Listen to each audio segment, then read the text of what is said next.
Now, I know that Game Week 4 isn't even over yet, but that doesn't stop me making some FPL content. I think there's already plenty to talk about. So in this video, we're going to go through players to buy and avoid ahead of Game Week 5.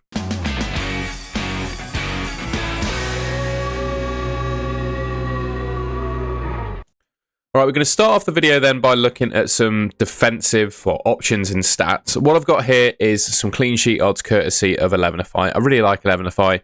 Great source of both clean sheets and projected goals data, which we'll get onto in a second, in terms of the projected goals, that is. I thought it'd be useful to pick out a couple of teams, and then I'm going to talk about a couple more teams in a bit more detail that I think are really interesting. Teams that are standing out to me for at least the next 3 game weeks. You've got Aston Villa. Next 3 games, they're above 30% to keep a clean sheet. Bournemouth don't look too bad. Forest, next 2 games against 2 promoted teams, they're 39-43. And Arsenal, right? Arsenal, in the next 5 games, they do not have 1 game below 30% likelihood to keep a clean sheet. If you want to see all the teams' detail, obviously just pause the video and check it out for yourself. There's 2 teams I wanted to pull out in particular detail, right? Nottingham Forest is one of them, and I do have my doubts about the Nottingham Forest defence now. The injury to Aina really hurt them against Arsenal. They played, was it Morato at left back? They had to, because Nico Williams filled in at right back for Aina. Morato came in at left back, and he was not good in that game. He really struggled up against Madueke. Murillo, he absolutely racked up the DEFCON. I think he hit the 10 DEFCON cut-off point by about 30 minutes, but then he pulled up with a thigh injury and got subbed off. So if you had Murillo, that was a bit of a roller coaster for you. But at least I don't think he would have been on the pitch when he conceded the goal. So at least he came away with 4 points. Milenkovic, he hasn't really offered all that much goal threat so far this season. It's obviously only been 4 weeks. And Sells, his performance is basically, well, they're reliant on the rest of the defence to keep the clean sheets in front of him, I suppose. The thing is with the Forest defence, right? Regardless of Morato, who played really poorly, regardless of who comes in to replace Murillo, probably Bolly, maybe, I don't know. They're playing 2 promoted teams in the next 2 games. So if you have Nico Williams, Sells, Milenkovic, you're loath to sell them really because, well, you'd be selling them against a promoted team. Even if they're makeshift defence under Ange, you could still in some way back them to keep a clean sheet, right? So that's my overall thoughts on the Forest defence. If I had Murillo, obviously wait for news, but I think with that thigh injury, could be a sell. Arsenal are another team that I think are quite interesting. Gabriel, I think, picked up DEFCON right at the death in that game. So it proves at some point he is capable of doing it. And even though they've got Man City at home and Newcastle away in the next 2 weeks, Elevenify have their clean sheet odds still really high. 33% against Man City, 33 again against Newcastle, 49 against West Ham, 42 and 43 against Fulham and Crystal Palace. And you know what?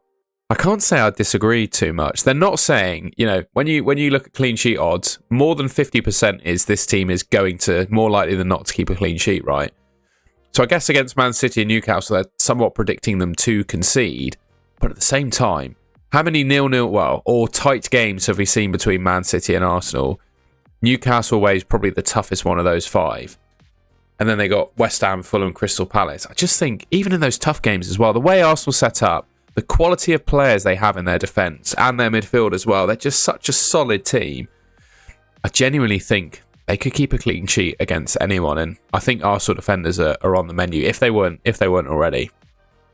And finally, I think this leads me on to a wider topic and something I've been chatting about with my mate FPL Tom, who will also probably have a video out this evening. It's what is the best team in FPL right now? If you were to pick the best team in FPL right now, in my mind, I think it would be pretty stacked in defence with some of these absolute DEFCON monsters, right? You're looking at 3 players here who have basically averaged getting the defensive contributions every game. Senesi has got 13.85 per game. He's hit the cutoff every game so far this season, all 4. So has Tarkowski. And Anderson of Fulham has hit it all but 1 game, and he's averaging 9.92, which is basically, the DEFCON cutoff. It was just the Brighton game that pushed him under. Although he does appear to be probably the weaker of the 3 when it comes to DEFCON, but when you compare Fulham and Bournemouth defensively, maybe Fulham are a little bit better. But anyway, what I'm saying is, I think the best team in FPL right now could consist of 4 or 5 defenders, some of which focused on DEFCON, some of which, like, coming from Arsenal, focused on clean sheets, maybe.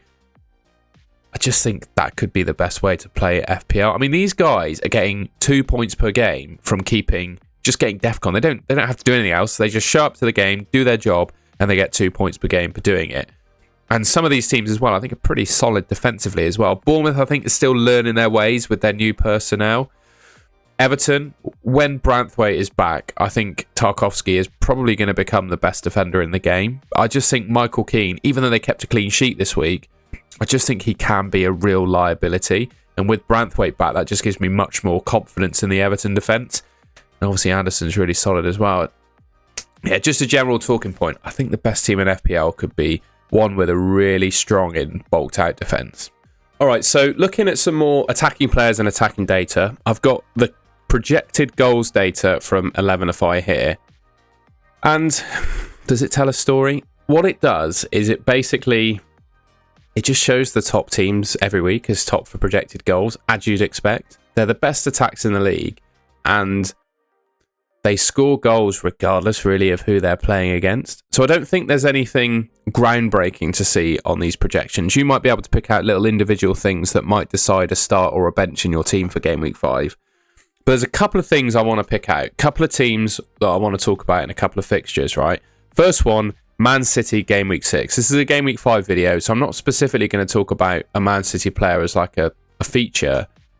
But that is the highest projected goals of any team for the next 5 weeks.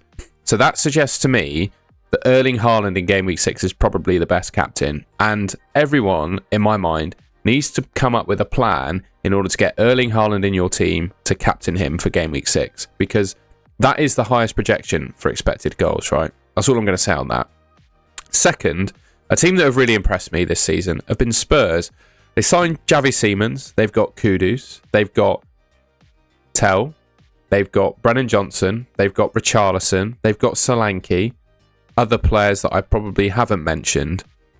I do like the Spurs attack, but I just don't know if I can't wholeheartedly tell you to pick one of them because I just don't know who's going to play, particularly with Champions League football mixed in. Kudus is probably the leading candidate at the moment in most people's teams, or in a lot of people's teams. But what's his minutes going to be like? Is he going to play every game? Xavi Simons is probably, he comes very highly regarded. And from a Thomas Frank point of view, his corner taking, by the way, is outrageous. And Thomas Frank loves a set piece. But even then, I don't think he's absolutely nailed on. So just something to think about there. I just wanted to say, by the way, before we got into talking about any of these players, this video is brought to you by Fantasy Football Hub. All of the stats and data you're about to see about the players I'm talking about comes from Fantasy Football Hub. If you want to sign up, I get you 50% off using the link at the top of the description below. And if you don't win your mini league while using Fantasy Football Hub, if you tell them at the end of the season, they'll give you your money back. So the first player I wanted to talk about is Antoine Semenyo. The guy, I think, is basically the reincarnation of Brian Mbeumo from last season. He is ticking all the same boxes. 90 minutes every game, talismanic figures, and he took a penalty today. So he is officially on penalties for Bournemouth. So he's got 5 attacking returns in 4 games. Fixtures coming up are all right. Newcastle one's a bit tough, but then they get good. And Newcastle are not all that amazing away from home either, to be fair. And one thing I like about Semenyo, we just spoke about Spurs and potential European rotation. Bournemouth are not in Europe. So this guy, he is just going to play every Premier League game that he's got a good injury record to. Every Premier League game for 90 minutes. He's their talisman sort of from open play. Got a goal and assist today. And he takes penalties. I mean, think of all the midfielders in the game right now. Even Salah's had a quiet start to the season. Is he just the best midfielder in FPL right now? I think probably. And I don't like using the word essential, but I think given that he took a penalty this weekend, I think he's about as close as you can get at the moment, other than like Salah and Haaland, to being essential in FPL.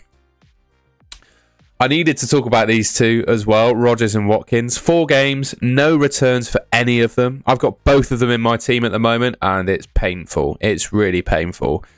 However, I want to sell them. Obviously, the instinct is there to sell them. They've not done anything for 4 games. However, they've got Sunderland as their next fixture.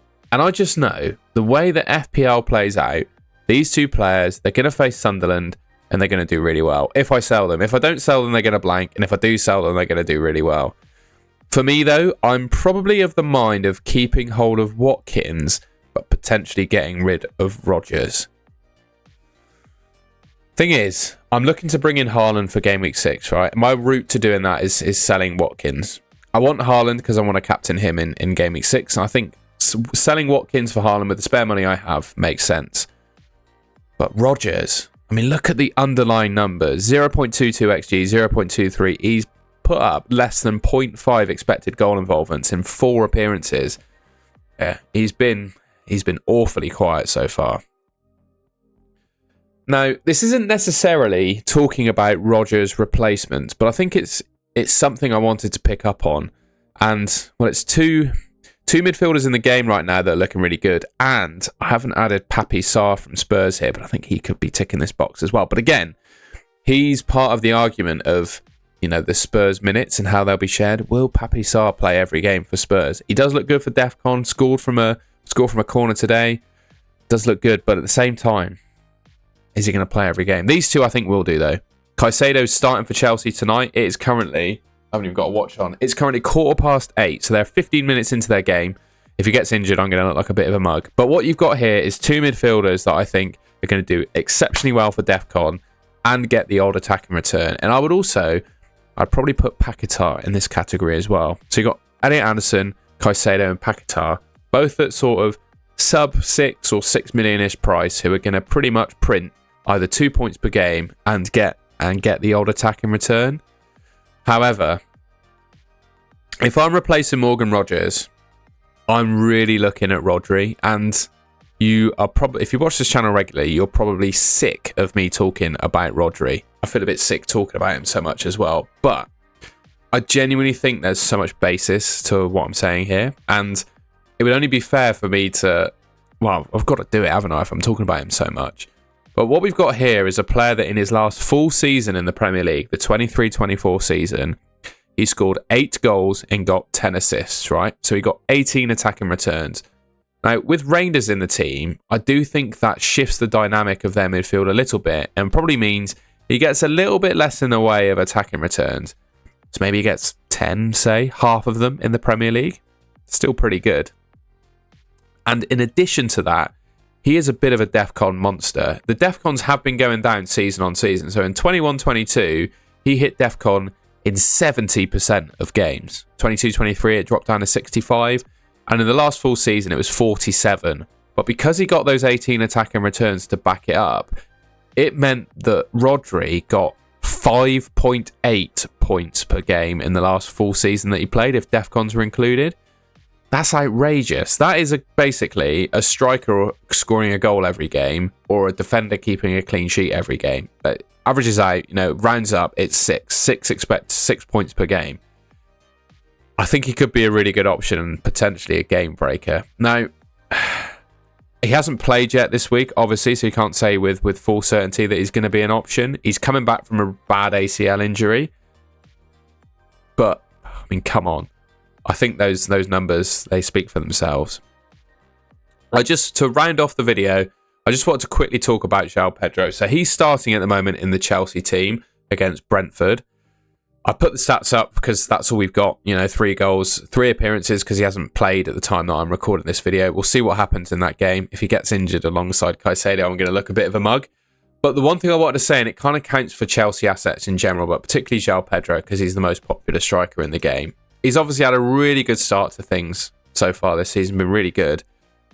But the Chelsea fixtures are mental for the next few, right? So he played in Bolivia for Brazil, got 30 minutes, I believe, for Brazil against Bolivia in Bolivia on Wednesday. He's playing tonight against Brentford. He's away in Munich on Wednesday. Then he's away at Man United on Saturday.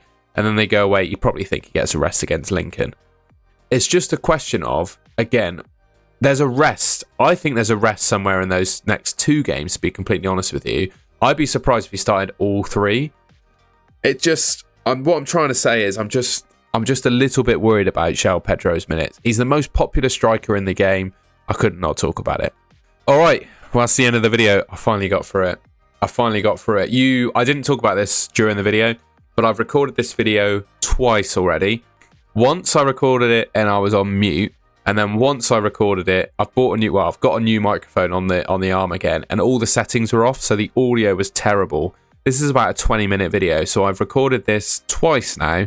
So if it's all seems like it's in one clip, it is, because I'm running out of time this evening to get this video out because I've tried it 3 times now. So hopefully we did it. Hopefully we got it right. Please leave a like rating if you enjoyed it. Let me know in the comments if there's any players you think I missed talking about. The only one I can think about really is Voltemada of Newcastle. Like I said, the game between Chelsea and Brentford's going on right now, so we can chat about that in the comments if you like. Yeah, Voltemada of Newcastle looked interesting, but with the fact they've signed Wissa, I just don't think his minutes are secure enough to really consider him as an option either. So yeah, if you haven't already and enjoyed this video and want to see more from me, subscribe to the Golden Goal YouTube channel. Should be just there on your screen. Thank you very much for watching. We finally did it. I'll see you in my next video. I'll be live tomorrow morning for a little Game Week 4 reaction as well. Should be about 10:30, 11 a.m. I reckon. So I'll see you then.